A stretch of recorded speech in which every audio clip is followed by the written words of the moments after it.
Good evening, Church of the Good Shepherd. I welcome you to this class. We do all miss you. Looking forward to being back together again. And I do love you. Let's pray. Dear Lord, we thank you that we have your word to look to. Help us to read these revelations from your lips and to follow them. Help us to be conformed to your image. We know that you have a plan for our lives, and most of all, it's to be conformed to the image of Jesus, to look more like Jesus every day. Help us to pray to that end, not to have our own petitions, but to pray according to your will. Thank you that you always hear us when we pray. Bless these words that will be spoken from your word today. In Jesus' name, amen. Okay. I'm going to try to work my way towards the judge Samson, the 13th judge of Israel, Samson. I looked in my calendar. I keep a list of all the lessons. I last spoke on this character August 2007. So you might say it's due. I always have a strange way of approaching topics, I think. I might have a unique style where it seems to me that that's so when I watch myself. I'm going to give a small introduction to the Old Testament, kind of give us the background of who preceded the judges, why they were called upon, where the Israelites came from, and how Jesus considered the books of the Old Testament. Did he condone them? How do we get our canon of Scripture, and so forth. So the gospel writer, this will tell you a little bit about how Jesus saw the Old Testament, how he considered it. He used it in his talks, in his ministry. Luke tells us that immediately after Jesus' resurrection, he appeared to his disciples and spoke to them about the evidence found in the Scripture about him. And he said, "These are the words which I spoke to you while I was still with you, that all things must be fulfilled which were written in the law of Moses and the prophets and the Psalms concerning me." That's in Luke 24. If you look at those major divisions that he just quoted, the law, the prophets, and the Psalms, those are the three categories that the Old Testament falls into. The writings, the history, and the law.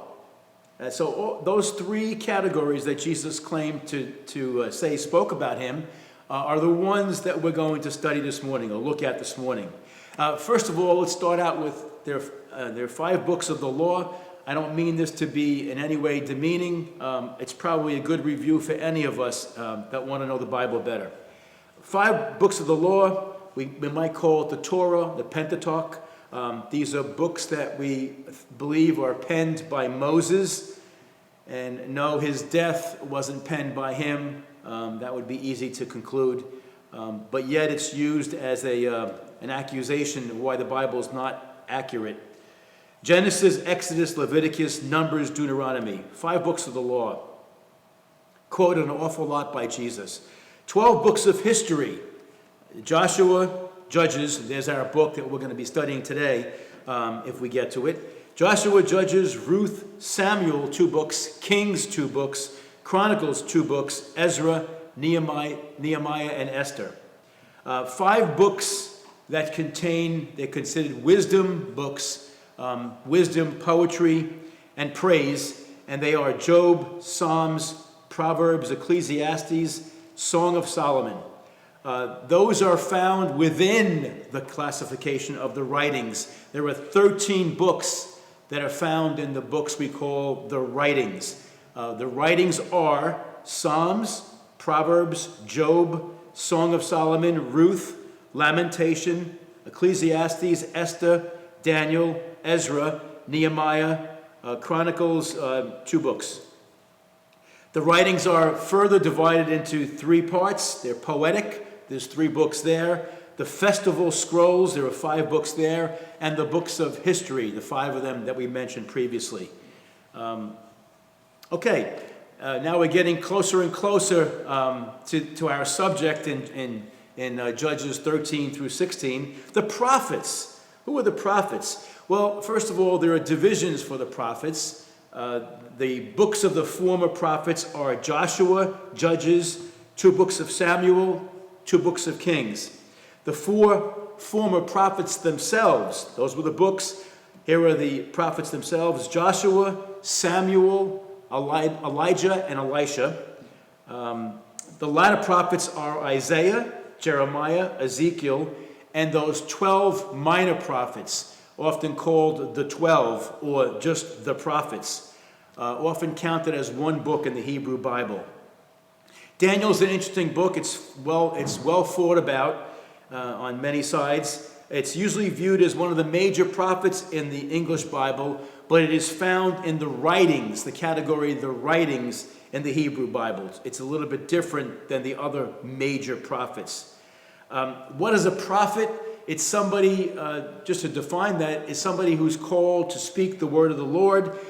They could be a preacher, a predictor, and most of all, a watchman. They watched over the flock. They made sure they're going the right way. If you think of Moses, he was a perfect, near perfect watchman. Some say that John the Baptist, if you want to stretch this, was the last of the Old Testament prophets and the greatest. And I quote Matthew 11:11. You may remember Sebastiano making this statement, and he was correct. What about Moses being the greatest of the prophets? Well, he well could be, based on the words of Jesus in Matthew 11:11. Among those born of women, there has not risen anyone greater than John the Baptist. And then he goes on to mitigate that statement. But there you go. John the Baptist is one of the greatest, even though he's not in the Old Testament books. Moses was the greatest prophet ever. Actually, that's the one that Sebastiano quoted. Moses was the greatest. Sorry about that. Deuteronomy 34:10.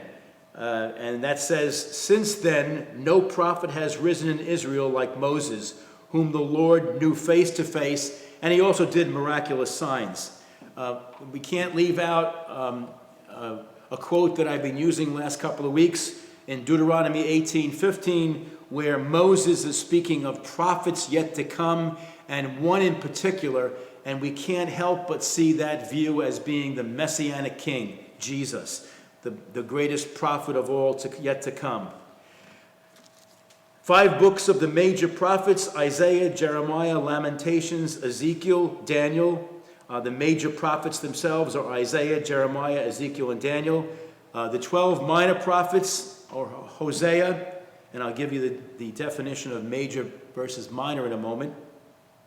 Minor prophets are Hosea, Joel, Amos, Obadiah, Jonah, Micah, Nahum, Habakkuk, Zephaniah, Haggai, Zechariah, and Malachi. Major versus minor, not to suggest that the minor prophets have a poor, a weak message, that it's not worth listening to or reading. Major prophets just occupy more space in the Bible.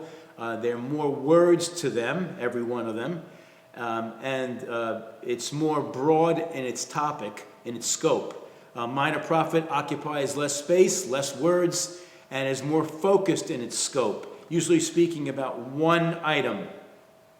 And just to conclude that, Jeremiah being the longest book in the Bible, it's one of those trivial pursuit questions.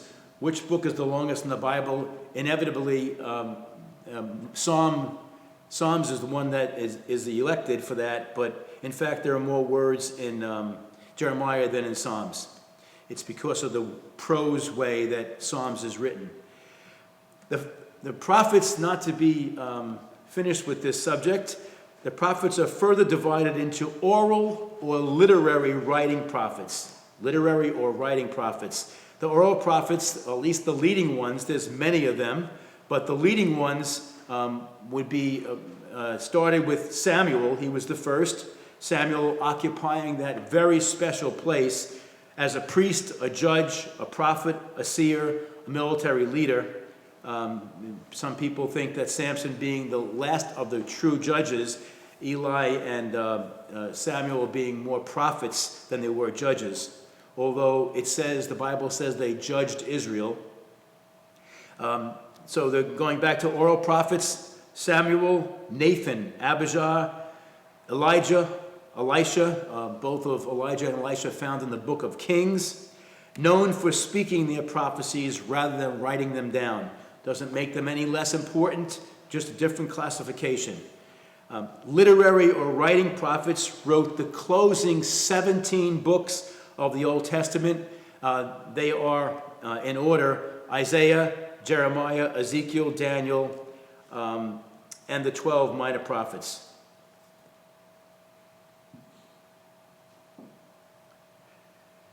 I think I forgot Lamentations there.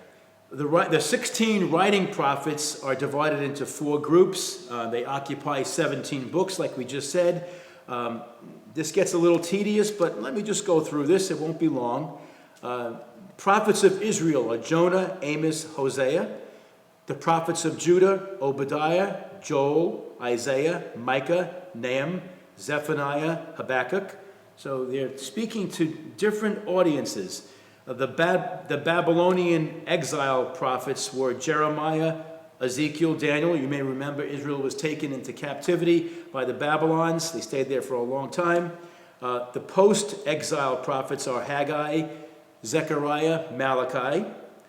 This obviously influences what they speak about. You're speaking to Judah, you're speaking to Israel, you're speaking to people in exile. It's going to be different than to some other group.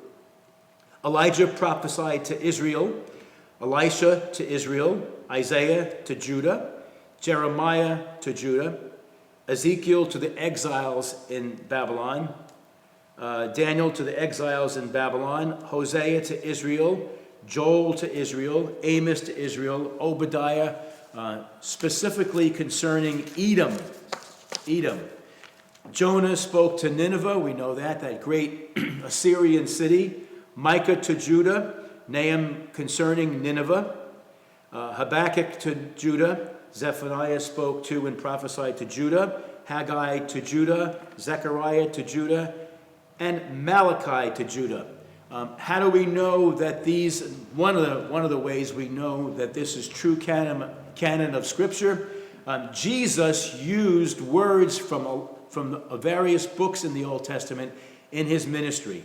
For example, Jesus quoted from 24 different Old Testament books during his 3.5 years of ministry. The New Testament quotes 34. The entire New Testament quotes the Old Testament books 34 times. So there's synchrony there. They belong together. 39 and 27. 39 books, Old Testament, 27 New Testament. The following 5 books in the Old Testament are never quoted in the New Testament. Doesn't mean we don't read them or follow them as canon of Scripture, but it's just an incidental finding. Ezra, Nehemiah, Esther, Ecclesiastes, Song of Solomon. Jesus quoted most from, if there were people here, I would love to ask this question, but I'll answer it since no one is here. Jesus quoted 11 times from the Psalms. That's the most. That's the book that he quoted from the most. And always a surprise to some people, Deuteronomy 10 times. He quoted from Isaiah 8 times and from Exodus 7 times. We come to now the book of Judges. Remember, that falls into the category of book of history. It was written, these are all estimates, but it tells you where to put it on the timeline. And it's always a good idea, at least once a year, to pick up a timeline of the Bible, find out which king came before what prophet and so forth, which miracle of Jesus probably preceded the others. And it's just good to keep yourself in tune with where things fit. And geography is another way to do that. Where is this thing occurring? The book of Judges, written about 1000 BC. Certain sections were written by Samuel, not exhaustively. It was written by other authors, which will remain in tension and competition for years to come. People have different elections there, but some by Samuel for sure. It covers the history of Israel after the death of Joshua. Here we're getting closer and closer to the judges. Didn't take us very long to get here. It covers that period after the death of Joshua. Who was Joshua? Joshua was a main man that worked for God. He was one of the 212 spies that gave a favorable report, along with Caleb, his buddy. Caleb, my father's name, whose birthday was yesterday, 99 years, and now in heaven. After the death of Joshua, Joshua was the one of the two of the original group that left Egypt. Two of the original group that left Egypt. Only those two got to the Canaan land. Don't believe that that was God's plan. I don't believe that was God's plan. But the children of the people that left Egypt are here, but only Joshua and Caleb. Successor to Moses, and he was permitted, as I said, to cross Jordan and had the opportunity to struggle with the Canaanites for supremacy. Way back when, the prophecy was given that they would maintain the land of Canaan. It would be theirs to enjoy. They're having a tough time doing that because of their own sin. The book of Judges itself, and this is where some of the confusion comes in. If you read Judges and Samuel and Chronicles, there's different judges mentioned in all those books, but for our purposes, I think we're going to accept that Samson was the last, the 13th and the last of the true judges. But I'll mention the others right now. Book of Judges mentions the following 13 judges. It actually says they judged Israel. Othniel, Ehud, Shamgar, Deborah. Some of these will be familiar, some will not. Those that win at Bible baseball like Kay Zachman will know them all. Deborah, Gideon, Abimelech, Tolar, Jair, Jephthah, Ibzan, Elon, Abdon, and 13th is Samson. Here goes with the rest of them. And if you don't believe there's 13, most other people believe there's 15. And then there's others that believe there's more than that. And I'm going to read them all the possibilities to you. 1 Samuel records Eli. See, he's wearing two hats, a priest, and he's a judge. I don't know how much of a prophet he was. 1 Samuel records Eli and Samuel wearing all of those hats that I mentioned before, including military leader. Samuel's sons, Joel and Abiah. The first book of Chronicles mentions Kenaniah and his sons. Second book of Chronicles mentions some men that were all said to judge Israel. Amariah, Zebediah, the son of Ishmael, not to be confused with the son of Abraham. That was long before this. Okay, we've arrived at Samson, and I had to decide how I'm going to give you the story. Judges 13 through 16 is fully 4 chapters, so I'm excluding that from my options. First thing I want to do is probably tell you about the Nazarite. Even before I get into Samson's birth story, I want to get into the Nazarite oath. The Nazarite oath, because it's found in other places in the Bible. We see it with, in the future, Samuel, and we see it in the more distant future with John the Baptist. These three, Samson, Samuel, and John the Baptist, are distinctive Nazarite bearers. They're distinctive. They follow the rules of being a Nazarite in a different way than most of the others, if not all the others that held that title. The oath is found in Numbers 6, and it's the Lord speaking to Moses, and he's saying to, if there are people other than the Levites who are already dedicated to me, who also want to dedicate themselves to me, they can declare that they're Nazarites. usually for a finite period of time. It was not done in the great majority of cases before birth, and it was not done by somebody else for them. You're going to see here 2 times in those 3 men's history, it was an angel that elected that person to be a Nazarite. One other time, it was the mom, case of Samuel.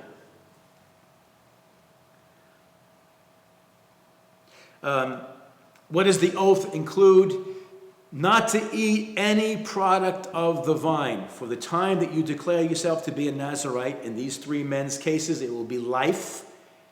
And the majority of people that declared themselves to be Nazarites volitionally, it was for a finite period of time. The month of February, I will not eat any product of the vine. Now we're going broad spectrum here. That is including wine, grape juice, raisins. I don't like raisins in my rice pudding, but it would include raisins. No product of the vine. It's not a question of eating it, don't go near it.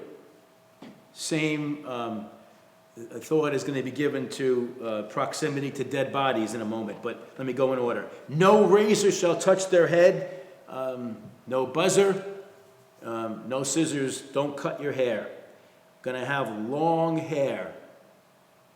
That last one is don't go near a dead body, don't have anything to do with it. That included attending funerals.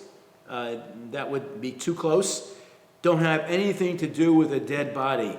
And you can think ahead. Did Samson take these things seriously? Did he follow any of these? Ultimately, he followed none of these. Okay, in Samson's case, this is odd because we don't know Samson's mother's name, except that we can call her Manoah's wife, or Mrs. Manoah. I wonder how people would take that today. My wife would be Mrs. Paul. But Samson, his father was Manoah, and Manoah's wife was his mother. And she was barren. An angel came to her and said, you're going to have a son. Here's what's going to happen. He will be a Nazarite. Samuel, Elkanah, at least this guy has a mother. Elkanah and Hannah, the mother, barren, couldn't have children. The mom says to Eli and to the Lord, if you give me a son, I will bring him to you in your house. And she keeps her word. She's one of those few people that we meet who keeps their word. She brings the child to Eli's house to dedicate him wholly to the Lord. What an amazing woman. And the father is pretty amazing too. John the Baptist, Zechariah and Elizabeth are the parents. Elizabeth can't have children. An angel says, but you're going to have a kid. And he's going to be a Nazarite from birth. So 3 distinctive Nazarites right here.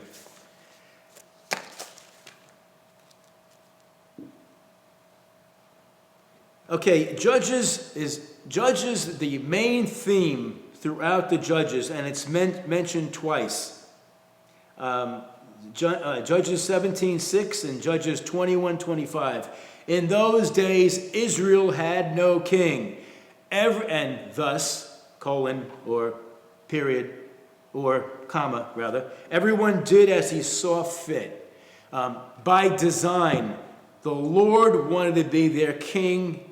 He wanted to be Lord over them. He wanted to rule over them. He didn't want them to have a king like the other nations. He wanted them to be separate and distinct from the other nations. A good deal of the narrative in Judges concerns the struggle, pretty much the entire book. It tells us about the struggle between Israel, representing Almighty God in heaven, against the pagan inhabitants of Canaan, including the Philistines and their false gods.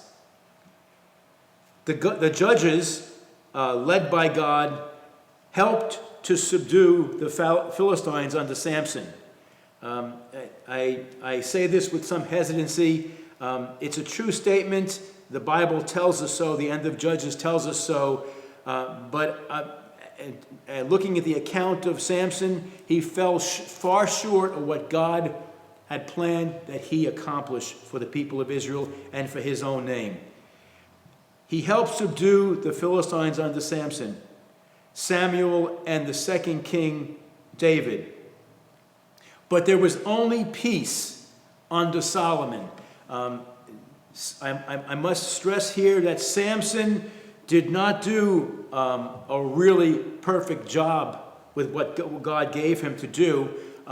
There was no reason for Samuel and David and Saul to even fight with the Philistines once. Samuel, Saul, and David should have been free of this enemy if God had his way, and it was because of the failures and the flaws of Samson that didn't happen. So it's rather, to me, it's a sad story, as well as one where sovereign God finds his will at the end. The story in Judges is a familiar one throughout the history of Israel. Wherever you see them, whether it's in captivity in the desert 40 years or now crossing the Jordan into Canaan, the people worshiped the Lord God when they needed him, and at other times they worshiped idols. As a punishment, God allowed them to pass under the power of other nations. Whether we like that or not, that's a reality in the Bible. The seventh oppression, you see how many times they failed their Lord, which now fell upon Israel, was by far the harshest, the longest, and involved all the tribes of Israel. It came from the Philistines, a strong and warlike people who lived west of Israel.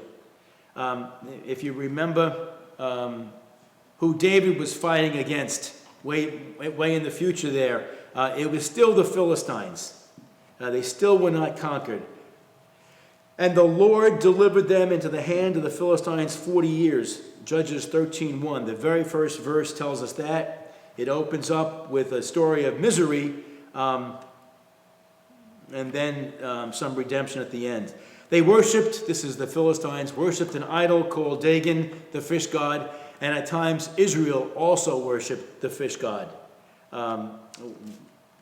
The Philistines conquered the Israelites, took away their weapons, robbed their food, and humiliated the people in every way. I don't have to go through how that was done, but believe me, it was not pleasant treatment. Don't think, and I thought about this for a while, don't think the American colonies being mistreated by the British. This was different. This was harsher. This was humiliating. This wasn't taxation without representation. It was far worse.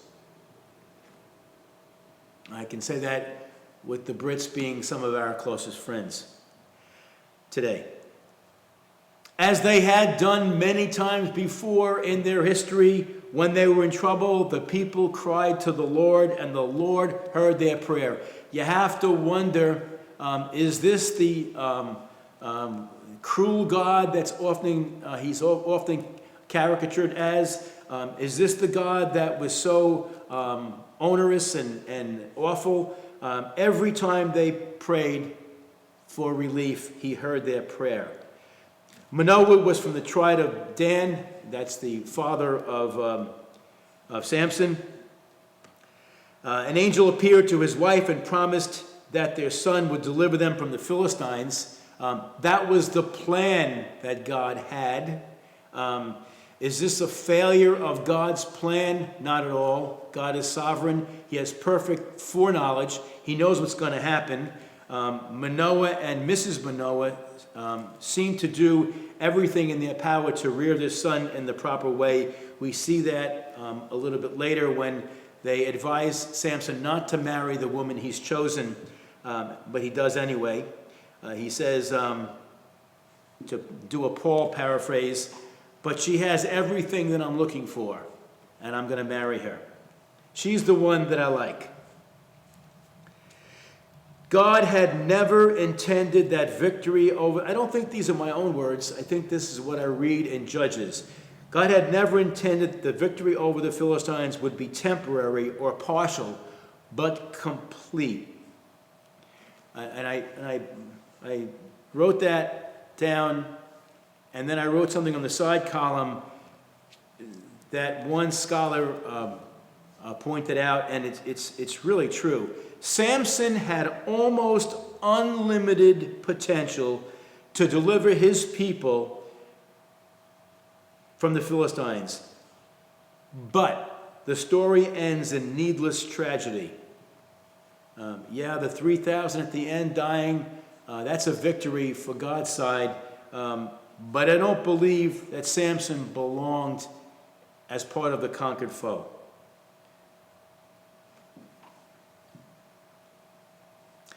The angel dictated that this son would be a Nazirite for his life. I've gone through what that all means. From the beginning of his life as a Nazirite, from the beginning of Samson's life as a Nazirite, his weaknesses were evident. Can a man be touched by the Lord? Can he have his spirit upon him and still be doing the things that Samson is doing? And I think that most people will agree that they weren't in the plan of God.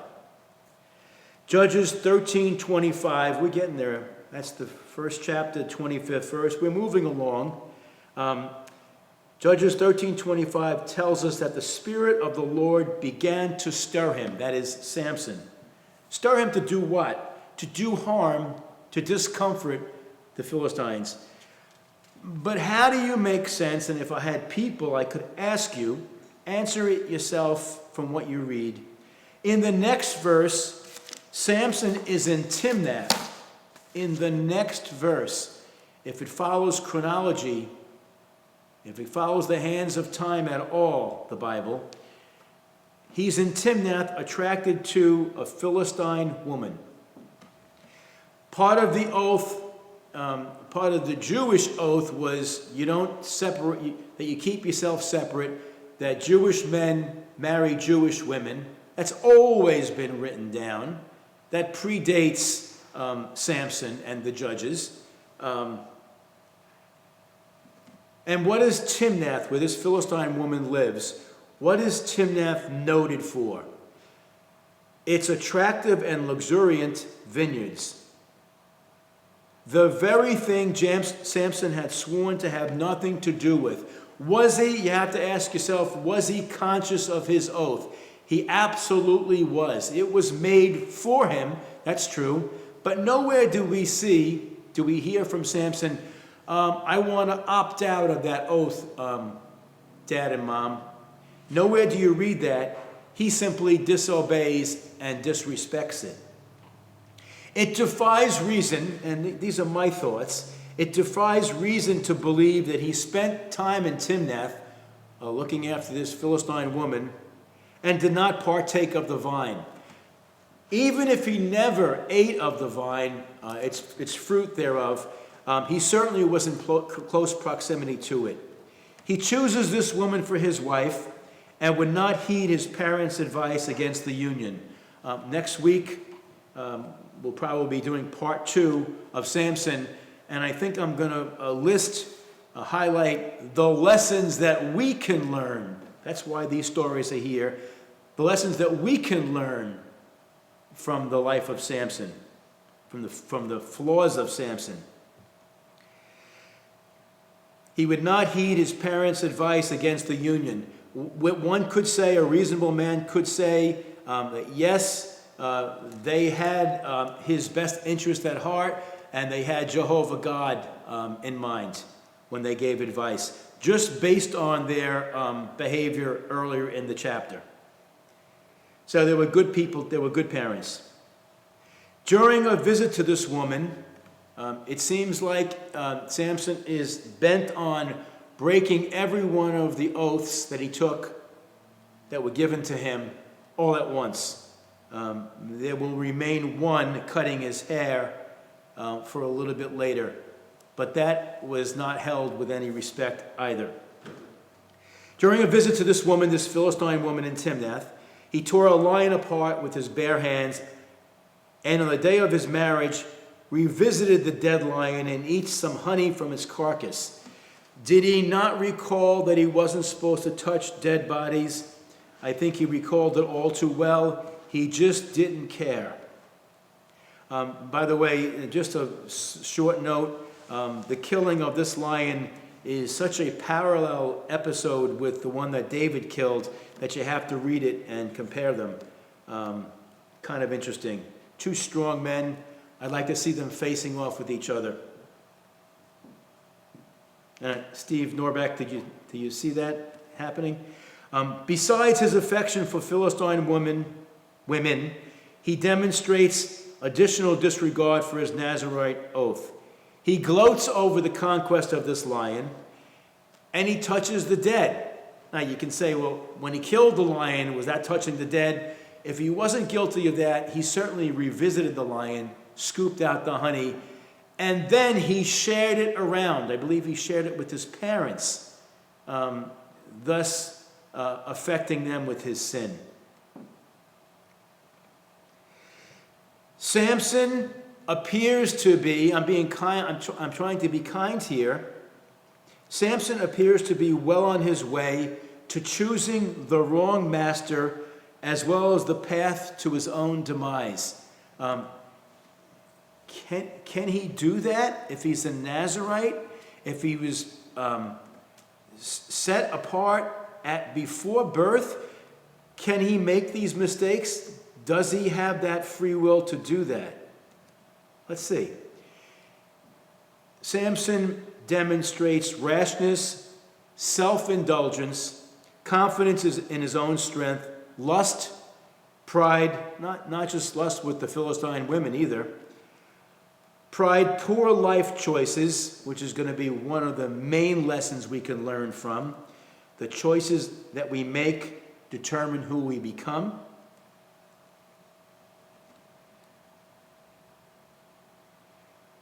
He presumes on his vow and his God, both. They could be synonymous there. He plays with holy things. He's boastful. And he's a womanizer. Interesting, I see tales of three women. I don't believe for a moment that there were only three women in his life. But all three of these women were Gentiles, Philistines. His wife, the prostitute, and Delilah. Samson had ceased to be a Nazirite in heart before he ceased to be one outwardly. At the same time, doing God's bidding and discomforting the Philistines. A puzzle, if you've ever seen one. He asks a riddle at his wedding, which involves his contact with the dead lion. Where is his regret for breaking his vow and then jesting about it? His wife coaxes the answer to the riddle from him in a similar way, strikingly similar way, that Delilah will one day pry the deeper secret of his strength from him. You have to wonder if he was aware at all that his wife and later Delilah were playing with him, that they were trying to get information for their own people to destroy Samson and all that he was. How could he possibly miss it? I think there were 4 different techniques, he tells Delilah later on how to weaken him. Each time that she does what he says, the Philistines are upon him trying to bind him. Is there no connection made there? Is there no connection made? You have to wonder, does sin, this is for my Uncle Vincent, does sin, does it involve some insanity? Is it an insanity? For now, he simply loses the contest and also his wife. He doesn't seem to regret it. He has anger over it because it injures his pride. But it doesn't seem like he has any thoughts about losing the wife that he preferred. Later, he will lose everything. The enemy has plenty of time to work with.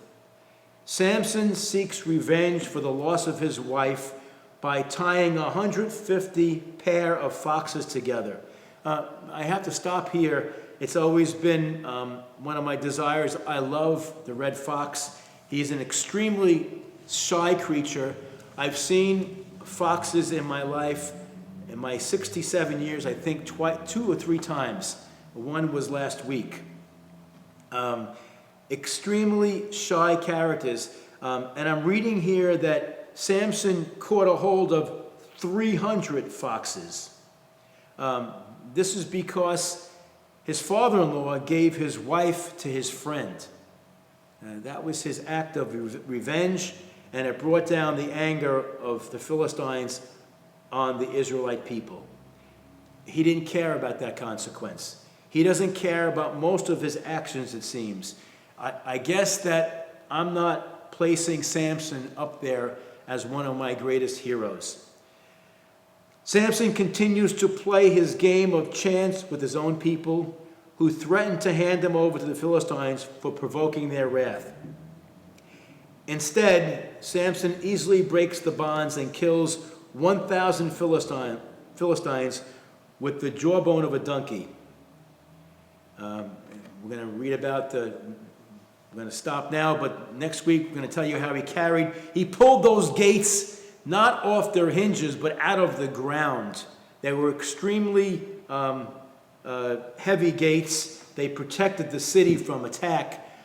They could not be carried by 12 men. And he carried them some 38 to 40 miles. He still had the Spirit of the Lord upon him. I'm going to pick up from here next week, but as has been my habit, I'm going to read you the hymn that I think that we could call our call to the vanguard this morning after hearing about Samson. What can we do differently than Samson? Do we have it within our ability to guard ourselves? And actually, my wife chose this song. I asked her for a suggestion. This is her first choice, and I've taken it. Take my life and let it be. I'm going to read 2 verses and then close. Take my life and let it be consecrated, Lord, to thee. Take my moment and my days, let them flow in ceaseless praise. Take my hands and let them move at the impulse of thy love. Take my feet and let them be swift and beautiful for thee. I'm reserving 4 more verses for the completion of next week's lesson. By the way, if you're interested, Steve, this is page 151 in the InterVarsity songbook. Thank you for your attention. Thank you for listening in. See you next week.